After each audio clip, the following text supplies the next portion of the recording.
నా మనవన్ని వదిలేయండి అయ్యా. కొడుకును కూడా పోగొట్టుకున్నామయ్యా.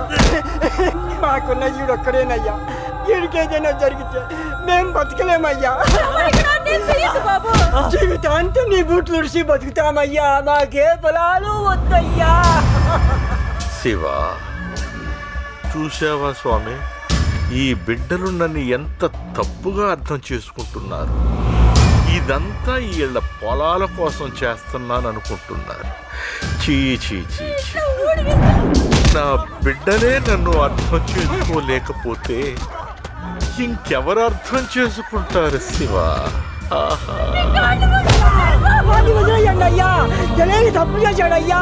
అయ్యయ్యో రామయ్య, మళ్ళీ నన్ను తప్పుగా అర్థం చేసుకున్నావయ్యా. తెలిసి చేసుంటే చెప్పేదేముంది? తెలియక చేసినాడనే కదా తెలియజెప్తా ఉండేది. ఏడవరా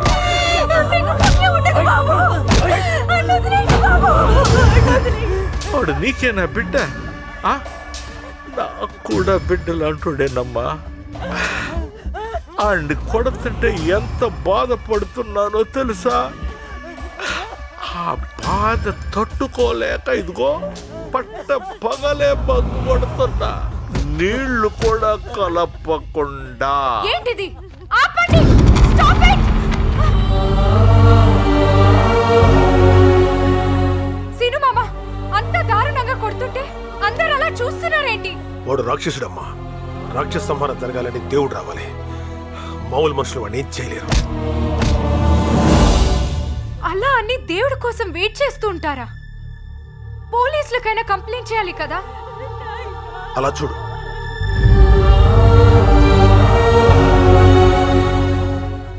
ఇక్కడ ఇవన్నీ మావులేనమ్మా.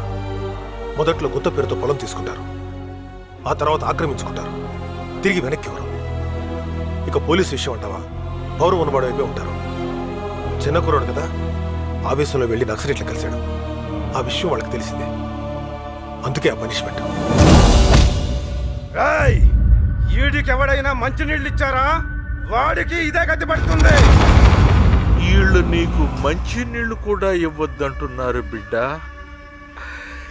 కాని నేను విదేశీ మద్యం ఇస్తాను బిడ్డ. వాడి పేరు శివంగిరాజు, ఇక్కడ ఎమ్మెల్యే. బిడ్డ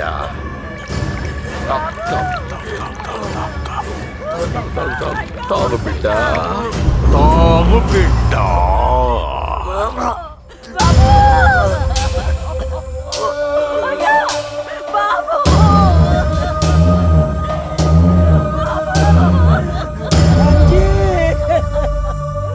ఏదో దేవుడు వస్తాడన్నారు. ఎక్కడా? చూడండి, ప్రాణం పోయేలా కొట్టి ఎంత దర్జాగా వెళ్తున్నారు.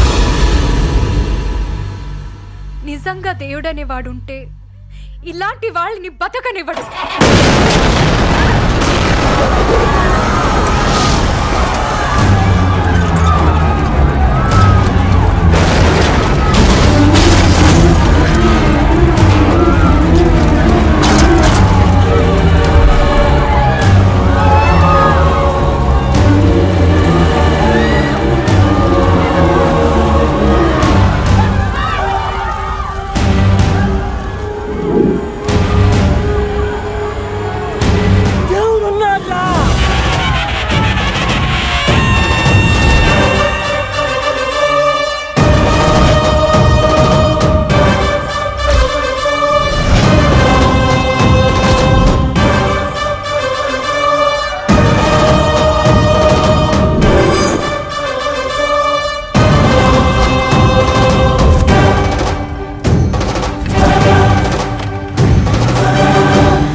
దొరికావే.